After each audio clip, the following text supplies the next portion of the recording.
What's up everybody, and welcome back to another video on the SAT from the Scalar Learning channel. This video is about the May 8th test, and in particular what to do if your May 8th test has been canceled. If you're watching this video, you probably recently received an email that sounds something like this. Dear Huzaifa, your test center blank has either made the decision not to offer the May 8th SAT or has reduced its available capacity in order to meet health requirements. Unfortunately, this means that your registration for the May 8th SAT has been canceled and your fees will be refunded. Now, for anybody who's wondering, yes, I'm not in high school anymore, but I still take the SAT at least once a year, as I like to stay up to date on the test and still show people, hey, this is what I can do when I do take it in real time. Due to the pandemic, I wasn't able to take it in 2020. Now, I registered in both May and June this year so far. And for those of you who don't know, this was actually the second registration I completed for May 8th. The first one was canceled for the same reason, and now I got the second cancellation just 2 days before the test. So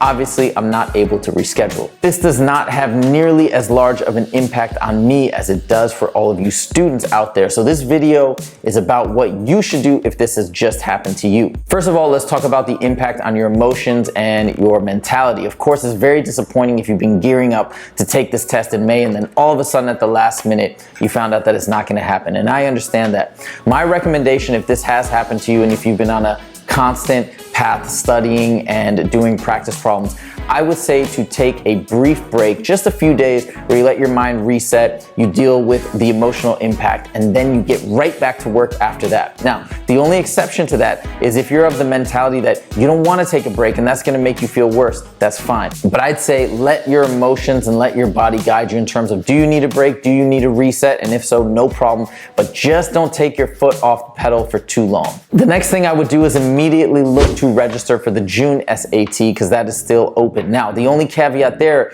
is June is going to coincide with a lot of people's finals and AP exams. So you want to take that into consideration. But the good news is, even if that is the case, June is one of the test dates where you can still take it another time, either in August or October, and still meet that early application deadline. Now, if you are able to take it again in August or October, make sure to plan ahead and book those registrations as well. The last thing I want to talk about is, do I think this is going to happen again in June or in August? Now, quite frankly, I'm a little surprised it has even happened in May to this degree. And granted, I've seen it happen a lot to students in California. It might not be happening elsewhere in the US. I think this is probably still the most likely to occur in California in particular, just because of how the pandemic has affected this state. So hopefully this hasn't been an issue for a lot of people elsewhere in the US and the world. But regardless, my thinking is that this is not going to be an issue in June, and it will be even less of an issue in August and October and so on and so forth. For everybody experiencing this and going through this right now, I'm so sorry, and I feel terrible for you that this has happened, but it's not the end of the world. You can register for a new date, keep studying, and knock it out then.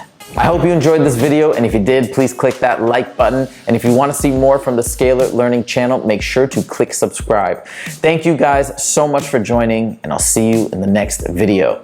Take it easy.